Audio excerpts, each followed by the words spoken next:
하나님의 말씀은 열왕기하 20장 1절에서 7절까지 말씀입니다. 구약성경 597면 열왕기하 20장 1절에서 7절까지 다 같이 우리 한 목소리로 합독하십니다. 시작. 그때 히스기야가 병들어 죽게 되매 아모스의 아들 선지자 이사야가 그에게 나와서 그에게 이르되 여호와의 말씀이 너는 집을 정리하라. 네가 죽고 살지 못하리라 하셨나이다.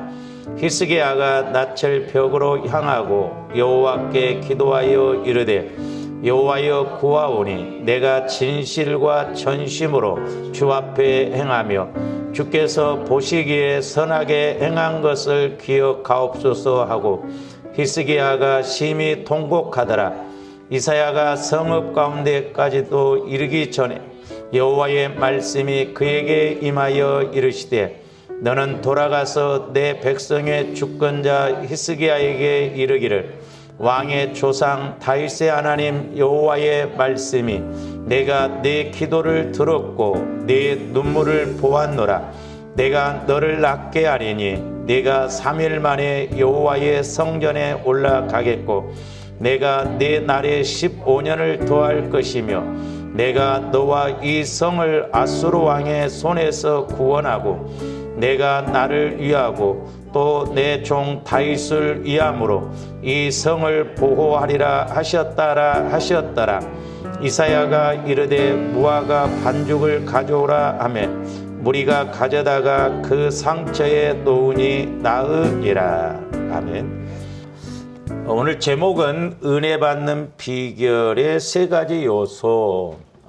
여러 가지가 있을 수 있지만 제가 이렇게 지난번에 가나안 여인의 그런 7단계 믿음을 통해서 흉악히 귀신 들린 딸이 고침을 받는 그것을 계속 설교하면서 제 마음에 이렇게 깨달아진 것 한 세 가지를 이렇게 같이 은혜를 나누고자 합니다. 조가람들 무엇보다도 우리들도 가나안 여인과 같은 그런 믿음을 가져야 되겠는데 이제 우리가 이렇게 말씀을 읽을 때 우리가 이제 문자적으로 지식적으로 이렇게 읽으면 그 의미를 잘 모릅니다. 근데 이제 우리가 성령 하나님을 통해서 이렇게 말씀을 읽으면 주와름들이 어떻게 신앙생활을 해야 할 그 영적 원리, 이 영적 원리라든가 영적 법칙이 나오거든요. 우리가 이런 것을 잘 알고 많이 알아서 우리가 그대로 적용할 때 우리들도 그대로 체험되어지는 은혜가 있을 줄 믿습니다. 이제 가나안 여인도 중요한 게 뭐냐면 그의 영적인 약함을 고백할 때 우리 예수님이 네 믿음이 크도다 그랬잖아요. 제가 이렇게 기도도 해줘보고 그러면서 느끼는 게 뭐냐면 마귀는 절대 우리 약함, 이런 죄성, 이런 것을 고백을 안 하게 합니다. 그 신기해요. 근데 이렇게 실질적으로도 제가 대화를 해보면 그렇게 이제 기도를 해주고 이렇게 대화를 해보면 본인이 입으로 그렇게 딱 고백을 하면 그냥 성령께서 더 팍팍팍 들어가시면서 그 본인의 영적인 문제를 더 구체적으로 말씀해 주시거든요. 근데 마귀가 철저하게 그걸 못하게 하더라고. 그러니까 어떻게 보면 성령도 더 역사를 못하시니까 문제는 문제대로 안고 가고 은혜는 은혜대로 못 받고 가는 그런 경우가 있지 않는가 볼 수가 있어요. 그래서 우리가 지난번에 여러 번을 통해서 우리가 가나안 여인의 그 믿음을 상고했는데 우리가 이렇게 말씀을 읽으면서 그런 데서 이제 핵심이 뭔가 중요한 것이 무엇인가를 알아야 될 줄로 믿습니다. 그래서 이제 우리가 은혜 받는 세 가지 비결의 그 요소가 뭐냐? 제가 원래는 이제 제목을 은혜 받는 비결의 미천 그렇게 했는데 사모님이 좀 이게 단어가 좀 그렇다 해가지고 이제 바꿨어요. 근데 어떻게 보면 장사도 하려면 우리가 미천이 있어야 되거든요. 조원들이 신앙생활함에 있어서 어떤 문제를 해결하려면 소위 말해서 영적인 미천, 힘이 있어야 돼요. 믿음이 있어야 됩니다. 그냥 되는 게 없어요. 그래서 조원들 평상시에 자꾸 믿음도 키워넣어야 되겠고 또한 내 어떤 어려움이 왔을 때 그 문제를 해결받을 수 있는 그걸 우리가 자꾸 쌓아놔야 될 줄로 믿습니다. 그냥 되는 게 아니에요. 그래서 성경에도 분명히 사람이 무엇으로 심든지 그대로 거두리라고 그랬거든요. 육체를 따라 심으면 썩어질 것으로 거두고 성령을 따라 심으면 성령으로부터 영생. 그래서 조합인데 이제 모든 면에 있어서 자꾸 우리가 성령의 감동과 성령의 인도를 통해서 우리가 심어놓고 행하고 나갈 때 하나님께서 분명히 그 부분에 대해서는 하나님이 책임지실 줄로 믿습니다. 그래서 이제 첫 번째가는 뭐냐면 이제 중요한 것이 감사신앙이에요. 감사신앙. 제가 계속 이 주일날 이 감사신앙에 대해서 설교를 했는데, 그러니까 우리가 이 감사신앙도 보면요, 물론 우리가 일반적인 감사를 하잖아요. 근데 우리가 형식적으로만 이렇게 할 때가 많잖아요. 그래서 하나님께 영광 돌리는, 이 영광 돌리는 감사를 좀 우리가 해야 되겠다. 왜냐? 내가 하나님께 영광 돌리는 감사를 드릴 때 나중에 내가 어떤 문제가 있을 때 하나님은 나를 그 문제를 통해서 오히려 해결을 받고 복을 받는 영광을 드러낼 수 있는 은혜를 체험하기 때문에 그렇다 이 말이죠. 그러니까 우리 예수님이 나사로를 살리실 때도 그 누이들에게 마리아와 마르다에게 벌써 네가 믿으면 영광을 보리라 그랬잖아요. 그러니까 죽었던 나사로가 살아난 거 그 영광스러운 것이잖아요. 그러니까 저런데 영광도 체험을 해야 돼요. 그러려면 또한 우리가 그 영광을 체험하고 그 영광을 드러낼 만한 믿음과 은혜를 우리가 하나님 앞에 올려드려야 될 줄로 믿습니다. 그게 영광 돌리는 감사예요. 그래서 그 나병 환자 또 이렇게 예수님이 그 나병을 고쳐주셨지만 9명은 오지 않고 사마리아인 한 사람만 와서 예수님께 무릎 꿇고 감사를 드렸다고 하잖아요. 하나님께 영광을 돌리면. 그럴 때 우리 예수님이 9은 어디 갔느냐? 이 한 사람만 영광 돌리러 왔느냐? 그러니까 나병에서 고침을 받으니까 이 나병 환자가 얼마나 예수님께 그 영광스러운 감사를 돌렸겠어요. 그래서 이게 참 중요하거든. 그러려면 조함대 이제 내가 은혜를 받고 하나님 앞에 감사를 드려도 좀 코드가 맞는 은혜 받은 만큼 우리가 하나님 앞에 심고 가는 그런 감사가 있어야 될 줄로 믿습니다. 형식적인 것이 아닙니다. 제가 언젠가도 말씀을 드렸습니다마는 옛날에 어떤 그 집사님 한 분이 저한테 상담을 했는데 동대문에서 도매업 이렇게 하는 그런 집사님이시더라고요. 근데 자기가 돈을 한때 잘 벌었답니다. 근데 망했대요. 그러면서 자기는 이해를 도저히 못하겠다고. 그래서 왜 그래요? 그랬더니 자기가 지금까지 그때 신발 가게인가 뭔가 도매업을 했는데 시작할 때부터 계속 선교원금도 드리고 이렇게 헌신을 했다는 거예요. 저도 잘 모르겠다고. 그래서 이제 이렇게 기도를 해주다가 성령을 통해서 깨닫게 된 게 뭐냐면 이 집사님이 시작할 때부터 하나님 이 신발 가게 도매업이 잘 되게 하면 내가 이렇게 선교도 하고 감사도 하겠습니다 하고 그때 당시에 5만 원씩인가 이렇게 했더라고요. 근데 성령께서 뭐라고 깨닫게 해주시냐면 그래 너 시작할 때 그렇게 했으면 네 신발 가게가 잘 되면 한 달에 100만 원 벌어도 100만 원 예를 들어서 100만 원 벌 때 5만 원 했다고 한다면 한 달에 몇 천만 원 번다고 한다면 5만 원 오면 안 되잖아. 근데 이 집사님은 일편단심 시작할 때도 몇 천만 원 한 달에 벌 때도 5만 원씩이야. 그러니까 하나님은 질투의 하나님이시지. 은혜 받았으면 많이 주신 자에게는 많이 달라고 했는데 그러니까 어떻게 보면 우리가 신앙을 하나님과의 관계가 안 맞는 코드가 안 맞는 신앙생활을 하다 보니까 문제가 된다 말이에요. 제가 옛날에 같이 신앙생활했던 그 집사님 한 분이 계셨는데 그 집사님이 교회 일을 많이 했어요. 교회가 어떤 어려움이 교회가 이제 그때는 단독 건물이 제가 신앙생활했던 교회가 이제 이렇게 참 아름답게 잘 지은 단독 건물인데 그 집사님이 뭘 했냐면 샤시를 했습니다. 샤시를 하면서 교회가 무슨 일이 있으면 와서 교회를 이렇게 고치기도 하고 막 그렇게 잘했어요.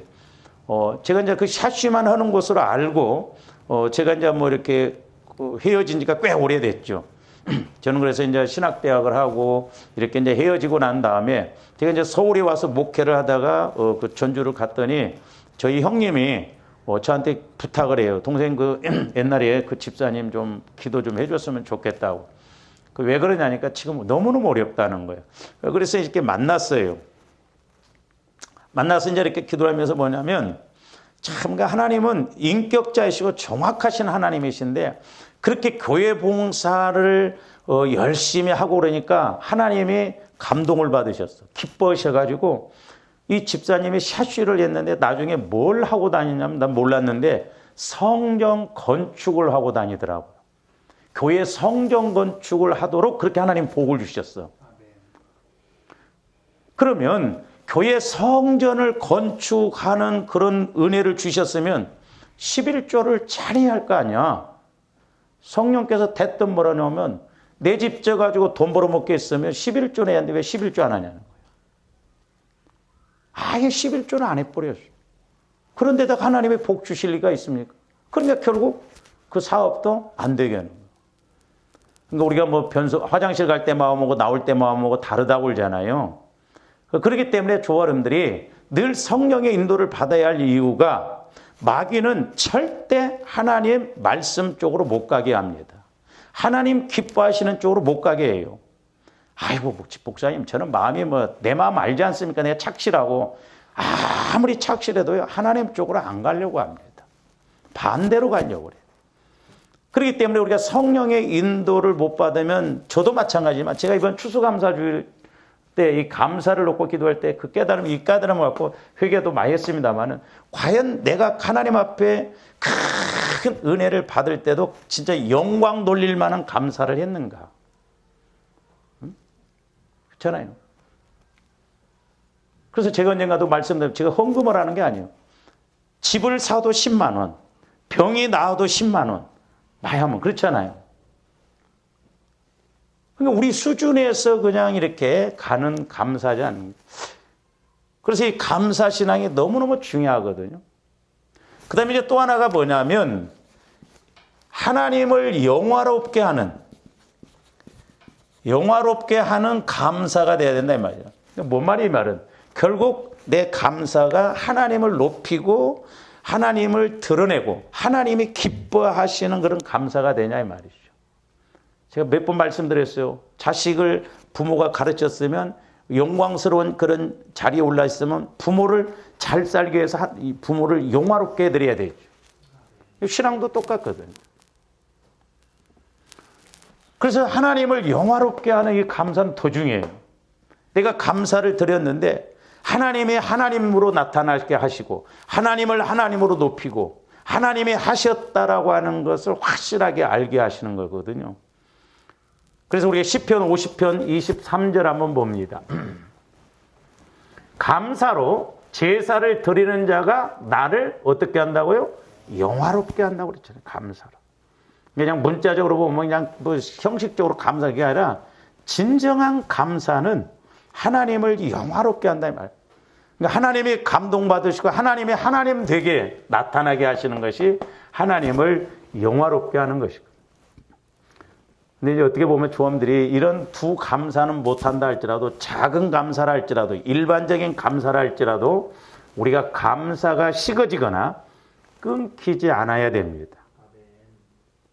이스라엘 백성들 보세요. 구약시대 때 보면 그들은 진짜 어떻게 보면 제물 드리다가 볼장 다 봐요. 절기, 또 월사, 또 이렇게 매일 드리고 하여튼 늘 제물을 드리잖아요. 근데 오늘날 우리가 그렇게 하지는 않지만 그러나 하나님과의 나와의 관계에서 이렇게 감사가 식어져거나 감사가 끊이면 안 되겠다라고 하는 것이죠. 그리고 우리는 꼭 좋을 때만 감사하면 안 돼요. 자, 데살로니가전서 5장 18절 한번 봅니다. 범사에 감사라. 이 범사에 감사라는 건 뭐예요? 좋든지 안 좋든지 상황이 좋든지 안 좋든지 좋을 때나 어려울 때나 감사라는 거예요. 왜? 우리가 어떤 어려움 가운데 있다 할지라도 하나님 뜻 안에 있기 때문에 그렇거든요. 그런데 하나님은 우리를 어렵게 하기 위해서는 게 아니라 깨닫도록 하기 위해서 그렇거든요. 깨닫도록 하기 위해서. 그러니까 고난이 온다 할지라도 그 고난 속에 분명히 해답이 있고 뜻이 있거든요. 하나님은 우리를 멸망시키기 위해서 어려움 가운데 놓지 않으시거든요. 가끔 이제 그런 소리를 제가 들을 때 있거든요. 목사님, 하나님이 살아계시면 왜 나를 이렇게 합니까? 하면 왜 하나님이 나를 이렇게 두십니까? 그러거든요. 하나님이 그렇게 하신 게 아니죠. 마귀가 그렇게 하는 거예요. 하나님은 생과 복입니다. 하나님은 살리시려고 하셔요. 근데 마귀는 우리를 죽이려고 하거든요. 그러니까 내가 마귀를 이기려면 믿음이 있어야 되잖아요. 왜 마귀가 한 일을 가지고 하나님이 하신 걸로 생각하냐 이 말이 아니에요. 그러니까 이제 우리가 표현상 죽고 사는 것이 하나님 뜻이다. 그 맞는 말이에요. 근데 하나님이 죽이시는 것이 하나님 뜻이다. 그건 안 맞는 말이에요. 왜냐하면 마귀 역사도 하나님 뜻 안에 있잖아요. 그러니까 지금도 마귀는 도적질하고 죽이고 멸망시키려고 하거든요. 근데 내가 깨어있지 못하고 믿음으로 반응하지 못하면 마귀가 공격을 하거든요. 그러니까 하나님도 허용된 범위 안에서 움직이도록 이렇게 마귀를 활동을 하게 놔뒀기 때문에 내가 마귀에게 걸려들면 마귀에게 공격을 받을 수밖에 없어요. 그 하나님 뜻이지요. 그러니까 죽고 사는 것이 하나님 뜻이다. 하지만 하나님은 죽이시는 하나님은 아니에요. 살리시는 하나님. 마귀는 반대로 화와 살을 줍니다. 그래서 조원님들이 범사에 감사해라. 저기 보면 뭐라고요? 이것이 그리스도 예수 안에서 너희를 향하신 하나님의 뜻이라는 거예요. 다 뜻이 있다는 거예요.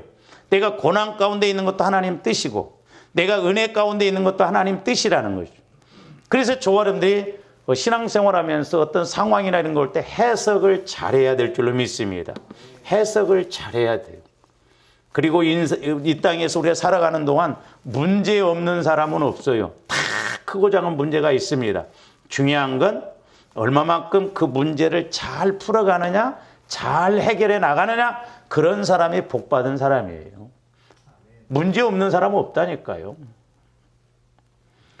뿐만 아니라 빌립보서 4장 6절에서 7절 뭐 감사라는 단어가 많이 나옵니다만 아무것도 염려하지 말고 다만 모든 일에 저와 여러분들이 어떤 문제가 올 때 아무것도 염려하지 않고 간구가 됩니까? 기도가 됩니까? 우리는 염려가 앞장서 버리잖아요. 그러니까 아마 염려가 안 돼. 염려할 일이 있음에도 불구하고 염려가 안 되면서 기도와 간구가 된다고 한다면 분명히 하나님이 일하실 줄로 믿습니다. 그러면서 뭐라고 그랬어요? 기도와 간구로 너희 구할 것을 감사함으로 하나님께 하라. 감사함으로 하나님께 하라는 거죠. 염려하지 말고. 굉장히 역설적인 것입니다만은 어떻게 보면 조금더 어려울수록 더 감사해버리고 힘들수록 더 감사하는 마음을 갖고 가야 될 줄로 믿습니다. 근데 마귀는 어렵고 힘들면 감사 안 나오게 합니다. 원망 불평하게 하잖아요. 왜 하나님이 나한테 이런 어려움을 주셨는가? 하나님이 살아계시면 이럴 수가 있는가? 그러니까 나 한 건 생각을 안 한다 이 말이죠.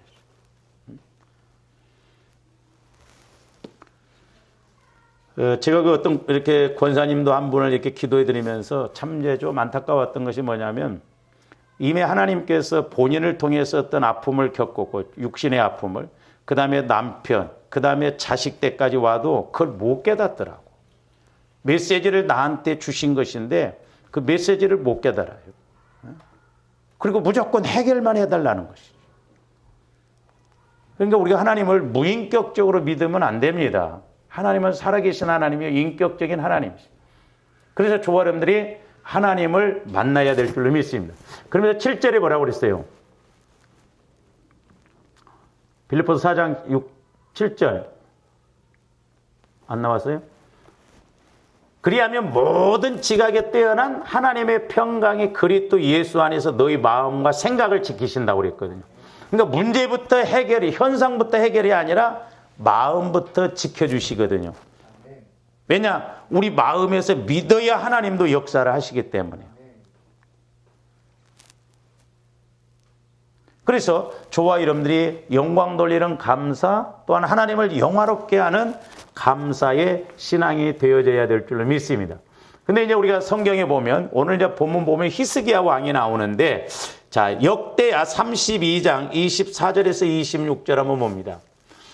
그때에 히스기야가 병들어 죽게 되었으므로 여호와께 기도하매 여호와께서 그에게 대답하시고 또 이적을 보이셨으나 그러니까 저 24절 말씀은 오늘 열왕기하 20장 1절에서 7절까지 있는 말씀이에요.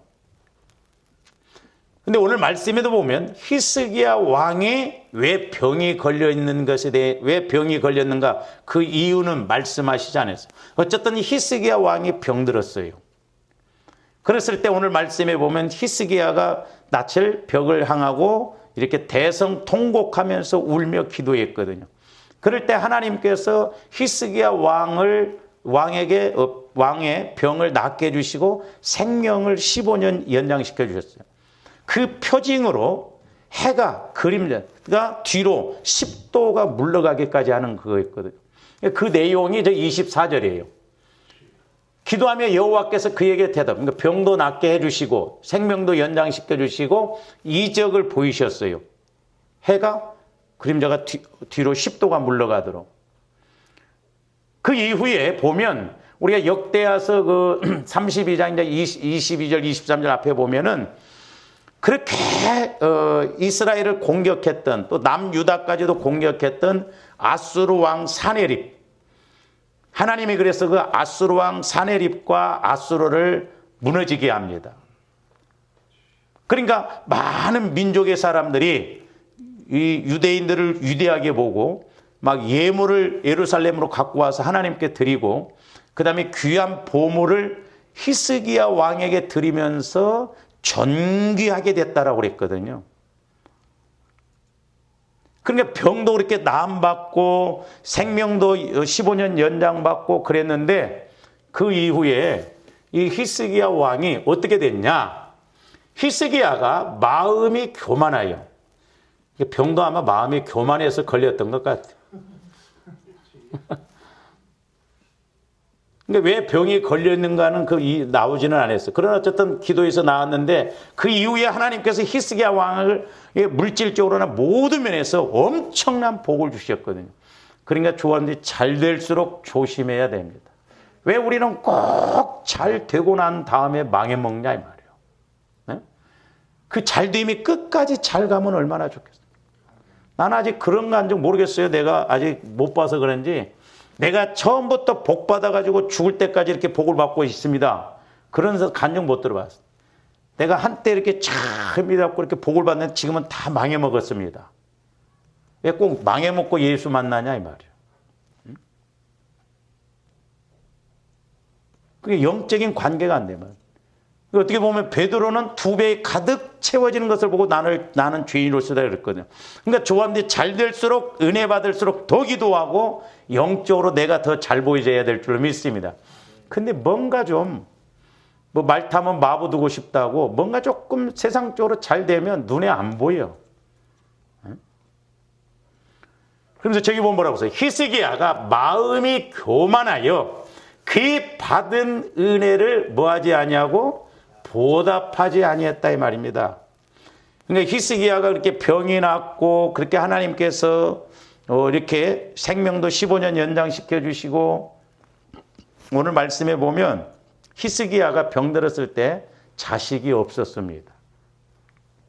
근데 15년 연장시켜 준 그때 자식도 낳아요.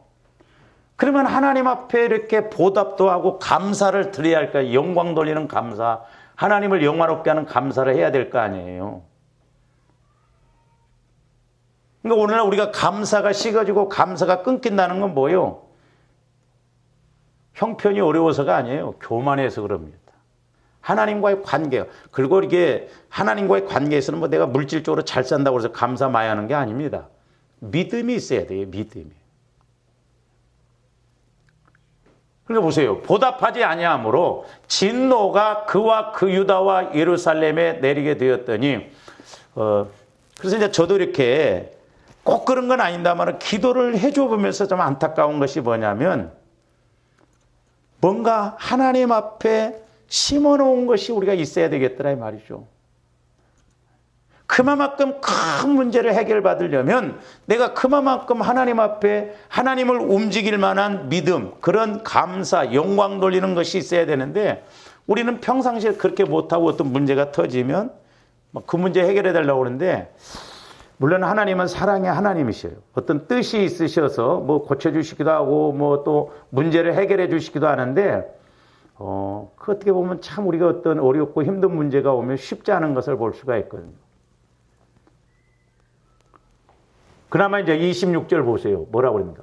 히스기야가 마음의 교만함을 뉘우치고 예루살렘 주민들도 그와 같이 하였으므로 여호와의 진노가 히스기야의 생전에는 그들에게 내리지 아니하니. 히스기야가 다행히 나중에 깨달았어요. 회개했어요. 내가 교만했다. 그러니까 하나님이 히스기야 시대 때는 진노를 안 했네.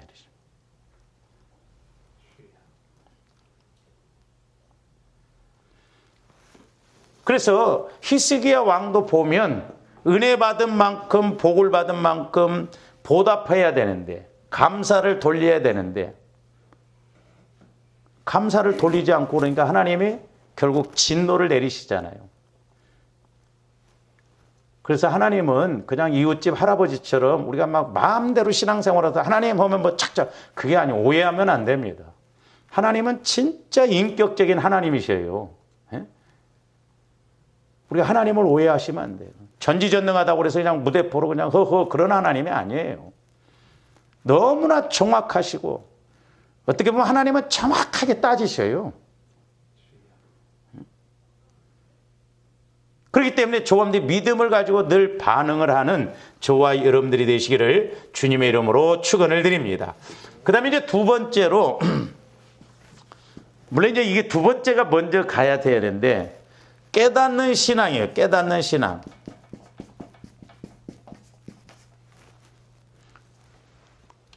근데 이 깨닫는 신앙도 두 가지로 우리가 좀 이렇게 아셔야 되겠는데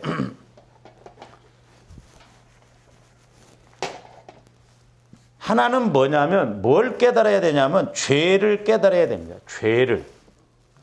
근데 우리가 죄도 윤리 도덕적인 측면에서만 생각하면 안 돼요. 육신의 생각이 자체가 죄거든요. 하나님과의 관계에서 사망이거든요. 자, 로마서 3장 20절 한번 봅니다. 그러므로 율법의 행위로 그의 앞에 의롭다 하심을 얻을 육체가 없나니 율법으로는 뭘 깨달음이라? 죄를 깨닫는. 그러니까 율법을 통해서 말씀을 통해서 성령을 통해서 우리가 죄를 깨달아야 돼요. 죄.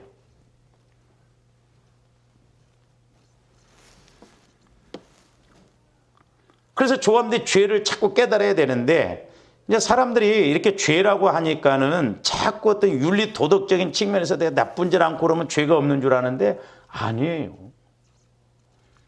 죄라고 하는 것도 두 가지라고 그랬잖아요. 크게 보면 하나는 원죄가 있고 하나는 자범죄가 있습니다.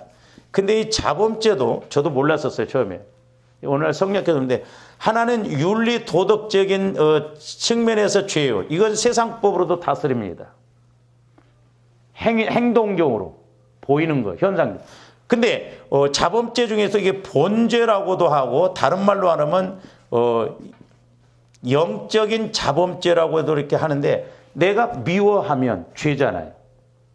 내가 혈기를 부리면 죄. 이건 눈에 안 보인다 이 말이에요. 이런 것들이 저와 여러분들의 영혼을 병들게 하고 죽게 만든다 이 말이에요. 그래서 제가 요즘 이제 기도하면서 늘 그 성령의 인도를 받는 것이 뭐냐면 다른 것도 없어요. 조함들이 생각, 우리 마음, 또 하나 여기에 더 붙인다면 우리 육체, 우리 육신에 이게 기억된 것들이 많습니다. 그러니까 보세요. 이제 이렇게 그 혈기가 막 많고 이런 사람들이 다 그런 건 아닌데 내 육체에 어떤 것이 이렇게 많이 그렇게 쌓여 있다 보면 자기 어떤 생각을 가지고 그걸 극복을 못하면 몸에서 반응이 와버려요. 쓰러진 사람들도 있어요. 성질 내다가 쓰러져 버린 사람도 있잖아요. 자기 성질을 못 이겨가지고. 그러니까 그 몸에, 그러니까 조아님들이 어떤 문제가 오고 그러면 몸에서 반응이 오잖아요. 그냥 내 몸에 그만큼 익숙해져 있거든요. 소위 말해서 백해 있어요. 그러니까 철저하게 주함대 생각과 마음과 육체를 보혈로 거룩하게 해서 고린도전서 4장에 있는 말씀처럼 3장인가요? 거기 보면 우리가 성전이라고 그래서 성전.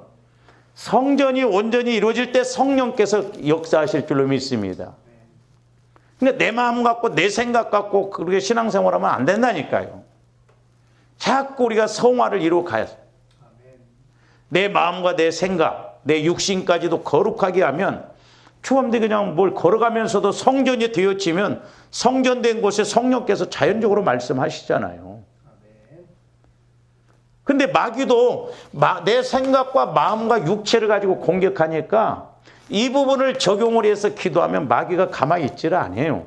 아니 지가 집 짓고 있었던 자리인데 쫓겨나니까 떨려나야 되니까 가만히 있지를 않는다니까요.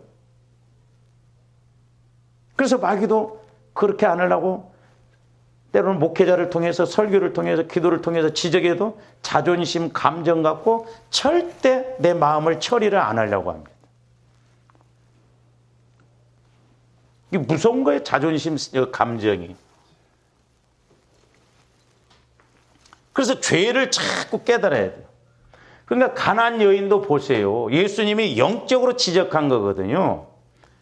그의 영적 상태가 과거의 개처럼 문란하고 이렇게 하다 보니까 그걸 지적하니까 이 여인은 그대로 인정하고 고백하잖아요. 그래서 주함대 기도에서 늘 모태로부터 형성되어져서 나를 지금까지 괴롭히고 내가 은혜를 받지 못하게 하고 성령의 음성을 듣지 못하게 진지를 무너뜨려야 될 줄로 믿습니다. 자, 호세아서 7장 1절에서 2절도 보세요. 내가 이스라엘을 치료하려 할 때, 그러니까 조함들이 내 마음이, 내 육체가 치유가 일어나고 뭐 질병의 문제도 치료함이 일어나려면 에브라임의 죄와 이제 남왕국, 북왕국을 상징하거든요. 에브라임의 죄와 사마리아의 악이 뭐하도다? 드러나도다. 그랬으니까 자꾸 드러나야 돼요.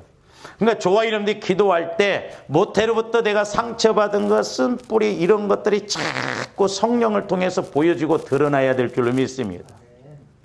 그냥은 몰라요. 그러니까 조함들이 보혈을 자꾸 적용을 해야 된다고 그랬어요. 보혈을 적용하면 제가 말씀드렸잖아요. 우리가 겨울에 옛날에 우리 어렸을 때 시골에서 고기 잡으려면 둔벙이라고 있거든요. 그 표준어입니다.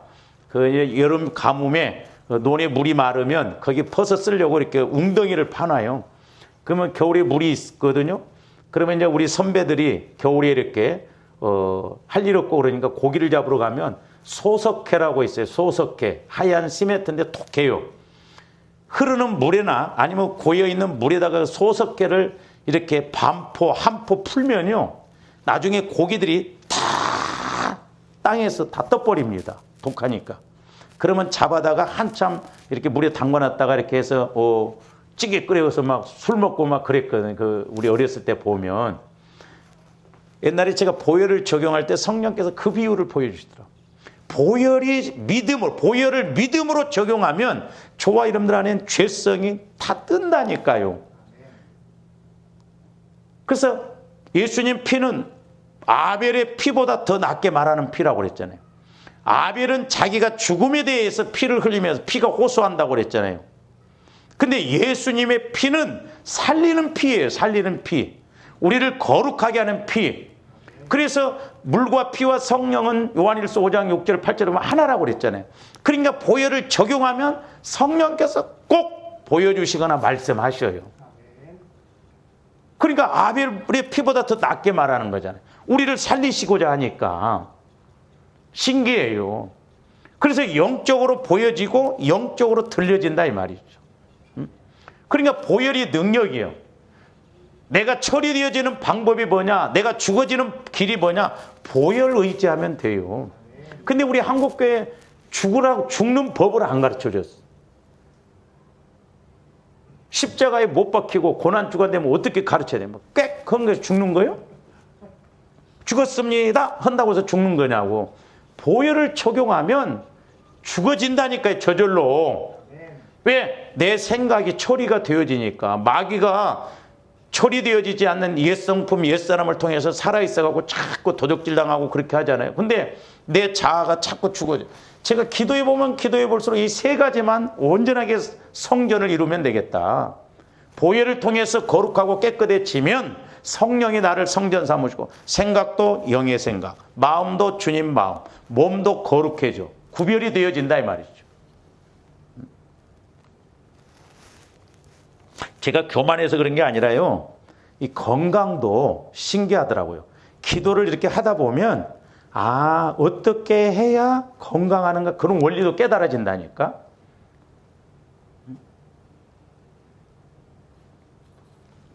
그래서 조합원들이 성전으로 이렇게 살아갈 때 성령과 동행하고 성령과 이렇게 함께 역사할 줄로 믿습니다. 그래서 이스라엘 백성들의 죄, 남한국 유다 백성들의 죄를 치료시키기 위해서, 치유시키기 위해서 죄를 드러낸다는 거예요. 그래서 저와 여러분들도 보혈을 통해서 이렇게 성령을 통해서 자꾸 죄가 떠오르면 처리하고 떠오르면 처리하고 그럴 때 우리 마음이 깨끗해지거든요. 생각이 깨끗해집니다. 그리고 내 마음이 주님 마음으로 바뀌어져요. 이게 핵심이 이거예요. 주님 마음. 주님 마음으로 얼마만큼 성화를 이뤄나가느냐. 내 마음이 30%, 60%, 50%, 막 70% 얼마만큼 성화가 이루어져 나가냐. 근데 주님 마음을 가지려고 조합들 마음에 적용을 해보세요. 전쟁이라니까. 전쟁.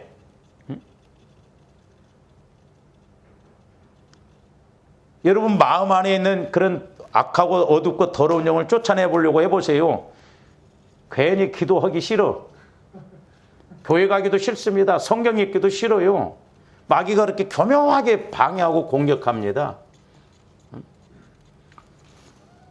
그래서 사마리아의 악이 드러나도다. 그들은 거짓을 행하며 안으로 들어가 도둑질하고 밖으로 떼지어 노략질하며 내가 모든 악을 기억하였음을 그들이 마음에 생각. 그러니까 우리 하나님은 다 기억하고 있거든. 근데 그들이 생각을 못한다는 거예요. 그래서 조원들이 성령을 통해서 회개도 이루어져 보면요. 얼마나 간절하게 회개가 이루어진지 모릅니다. 현장감 있게 회개가 이루어지거든요. 제가 좀 느끼는 게 뭐냐면 평상시에 조원들이 기도도 좀 어떤 문제가 터진 것처럼 간절하게 하는 기도. 그게 중요하더라고요. 근데 문제 없으면 수박 거달기식으로 여러분들 보세요. 여러분들 문제 터지면 잠이 옵니까? 문제 터졌는데도 잠이 온다고 한다면 그 나쁜 사람이요. 잠이 안 오잖아요. 막 현장이 와지니까. 근데 우리가 성령의 인도를 받으면 문제가 없더라도 영적인 건 심각하니까 심각한 기도를 하게 된다 이 말입니다. 육신적으로는 절대 심각하게 기도 안 합니다. 그러니까 보세요. 누구보다도 더 심각하게 기도해야 할 사람들이 기도를 오히려 안 합니다. 왜? 육신적으로 보면 기도할 것이 없어요. 그렇게. 그 심각한 기도가 안 돼. 그러니까 영적을 실체적으로 봐야 된다 이 말이에요. 영적 상황을. 그러면 심각하게 간절하게 히스기야 왕처럼 통에 자복하면서 기도하게 된다 이 말이죠. 생각하지 아니하였거니와 이제 그들의 행위가 그들을 애워싸고 내 얼굴 앞에 당했다. 그러니까 결국 일이 터지고 그제서야 이제 좀 정신을 차린데 핵심을 또 모르면 안 된다. 그래서 자꾸 조합들이 기도할수록 은혜 받는 천국을 체험하는 성화가 이루어지는 기본 첫째가 뭐냐면 자꾸 기도할수록 보여져야 돼요. 내 영적 상태, 내 죄성, 상처, 쓴뿌리 이런 것이 보여져야 처리가 되어지지 안 보여지면 죄송한 표현입니다만 처리 안 합니다. 또 할 수도 없어요. 저도 마찬가지로 우리 이제 나이 드신 분들이 굳어질 대로 굳어져 가지고 저 밑에는 처리되어지지 않는 것인데 그게 안 보이면 처리가 안 되어져요. 근데 마귀는 꼭 그걸 통해서 방해를 하거든요. 날마다 우리가 간절하게 기도해서 땅 파듯이 또 들어가고 해서 그렇게 기도해야 될 줄로 믿습니다. 그 다음에 이사야서 1장 18절도 보세요. 여호와께서 말씀하시되 오라 우리가 서로 변론하자. 너희의 죄가 주홍 같을지라도 눈과 같이 희어질 것이요 진홍같이 붉을지라도 양털같이 희게 되리라. 문제는 어떤 죄를 지었느냐, 그 죄의 질이 문제가 아니라 얼마만큼 내가 회개하느냐가 중요하다 이 말이죠. 그러니까 조범대 회개할 때도 하나님 아버지 잘못했어요, 회개합니다, 나 용서받았다, 그게 아니에요. 정확한 것은 내가 회개했으면 하나님이 용서를 해 주셨는가 안 해 주셨는가 그거 알아야 돼요. 아니 어린아이들이 뭘 잘못하고 와서 엄마 나 잘못했어 그리고 툭 털고 막 들어가면 저이 새끼 다리 몽새를 분들어 볼 테니까 뭐 이리 와봐 막 그러잖아. 조범대 회개했으면 하나님이 내 회개를 받으시고 용서를 해 주셨는가 그걸 알아야 할 거 아니에요. 내가 그냥 잘못했습니다 회개합니다 하나님이 용서해 줬겠지, 그게 아니다 이 말이에요. 그러니까 우리가 오해를 하면 안 된다니까요. 하나님은 인격적인 하나님이기 때문에 내가 인격적으로 하나님으로부터 사함을 받아야 돼요.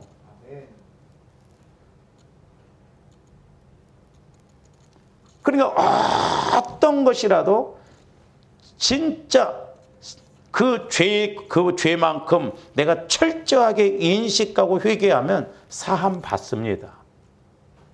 근데 우리 윤리 도덕적으로는 보면 뭐예요? 아이고 저 살인자가 뭐 예수 믿는다고?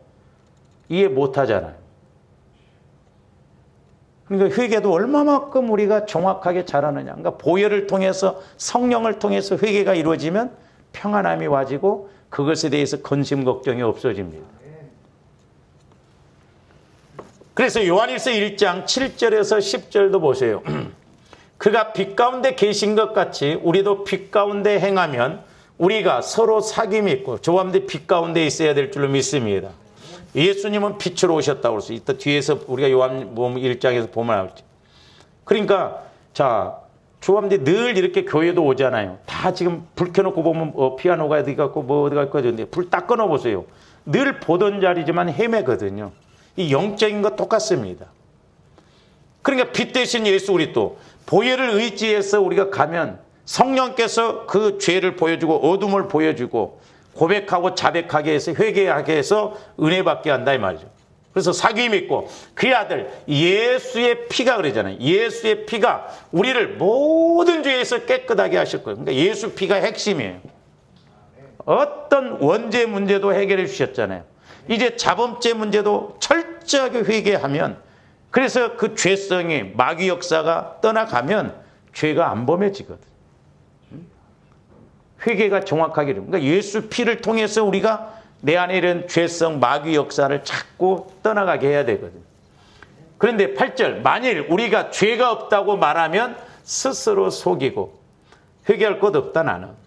그러면 스스로 속이는 거예요. 나를 속이는 겁니다. 그리고 그런 사람에게는 절대 진리가 그 속에 있지 않아요. 이게 문제입니다. 제가 이렇게 상담도 해보고 기도도 해줘보면 이렇게 지적을 해주고 그러면 안 믿습니다. 안 받아들입니다. 왜? 자기는 신앙생활 잘한 것처럼 이렇게 착각하거든. 근데 말씀이 없으니까 몰라. 겉사람 갖고만 신앙생활한 거예요. 말씀으로 분별이 안 되어지는 거예요. 그러니까 조범들이 늘 성령을 통해서 말씀으로 분별을 해야 될 줄로 믿습니다. 그리고 계속 봅니다. 만일 우리가 우리 죄를 자백하면 저는 저 말이 너무너무 참 중요하더라. 이렇게 제가 상담도 해보고 기도도 해줘보면 그렇고 저도 마찬가지지만 자백만 하면 돌 하나 치워진 것처럼 내 마음이 답답했던 것이 어둠이 있던 것이 딱 치워지거든요. 빛 가운데 거하거든요.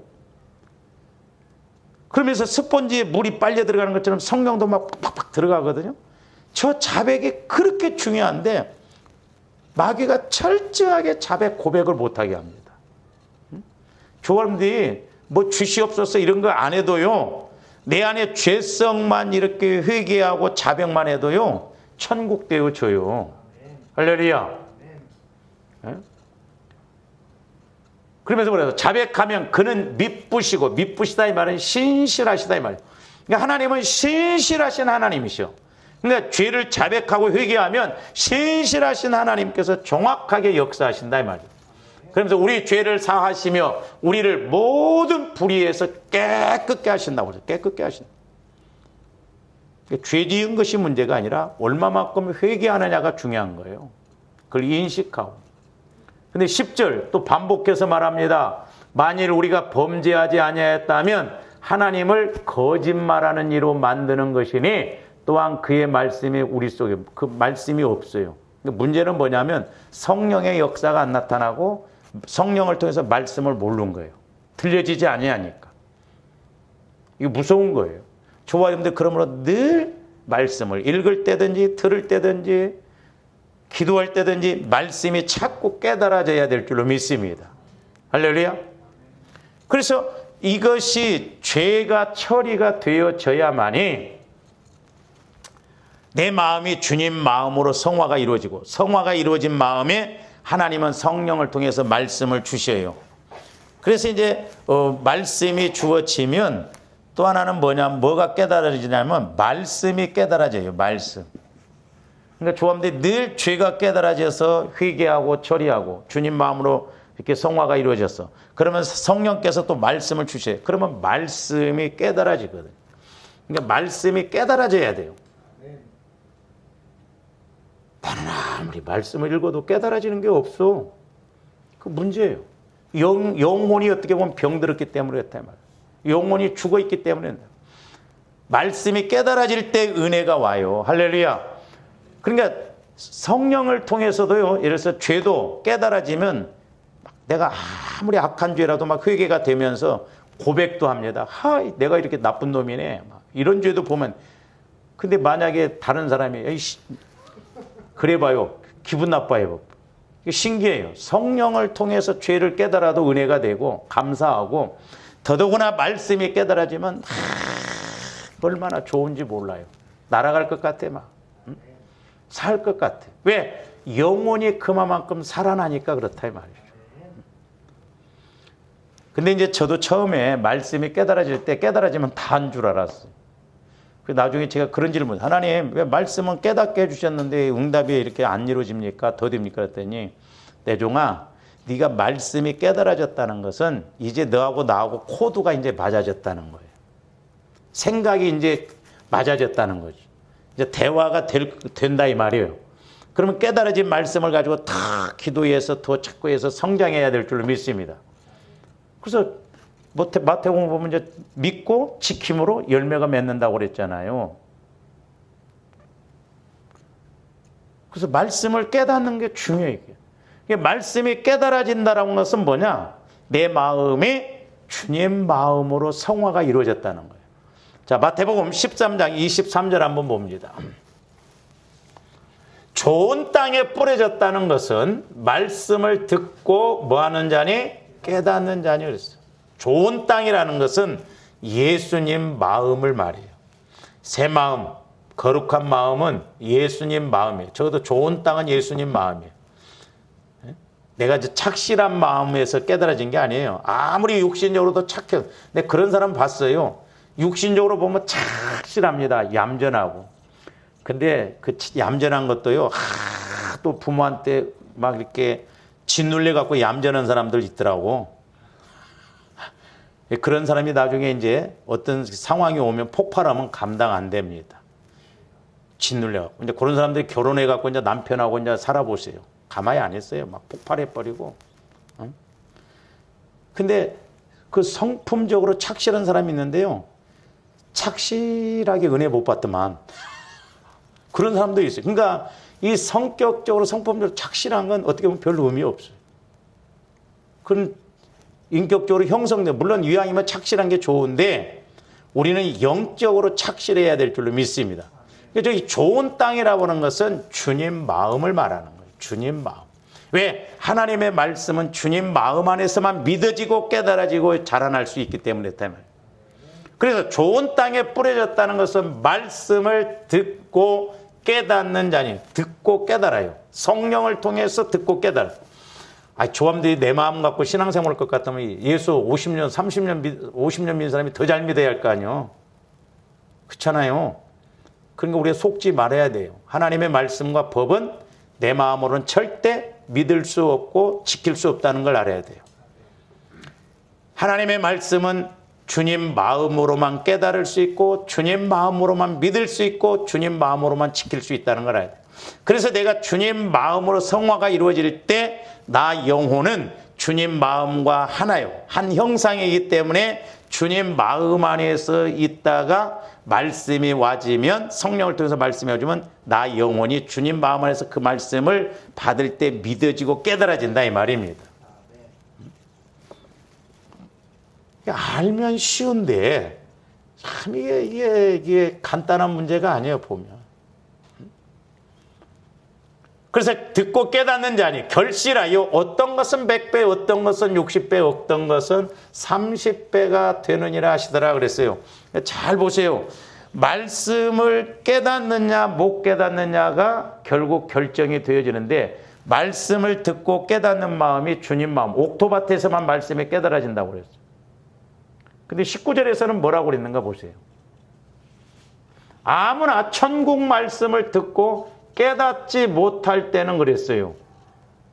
악한 자가 와서 그 마음에 뿌려진 것을 빼앗나니 이는 곧 길가밭에 뿌려진 자요. 그러니까 조감들이 말씀을 듣고도 깨닫지 못했다고 한다면 그 마음이 옥토밭 주님 마음이 아니라 내 마음, 마귀가 지배하는 마음이기 때문에 말씀이 주어져도 마귀가 채가 뿌리는 거예요. 그러니까 귀로만 듣고 끝나버리는 거예요. 아무런 의미가 없는 거예요. 제가 어떤 때는 설교를 잘해서가 아니라 말씀이 아까울 때가 있다니까요. 나 영혼에서 말씀을 받으면 기가 막힌 말씀인데 그냥 내 마음으로 들으면 별건 아니에요. 그러니까 여러분들이 영혼을 통해서 말씀을 들어보세요. 저도 제가 설교 듣습니다. 제가 조리 있게는 잘 못해도 은혜가 돼. 내가 합리화시키기 위해서 그런 거죠. 성령을 통해서 받은 말씀이기 때문에 나 영혼에서 말씀을 먹으면 꿀과 같고 맞아 이거야. 그러니까 하나님의 말씀은 주님 마음을 통해서 성령께서 주시는 말씀을 깨달을 때 은혜가 되고 확신이 와진다 이 말이죠. 근데 내 마음에서는 깨달아짐이 없어요. 그러니까 마귀가 와서 채가 버린다 이 말이죠. 그래서 조함들이 죄를, 내 마음을 자꾸 성화시키는 이것을, 문제를 깨닫고 회개해서 내 마음의 그릇을 자꾸 주님 마음으로 바꿔서 말씀이 말씀으로 깨달아지고 들려지도록 그렇게 해야 될 줄로 믿습니다.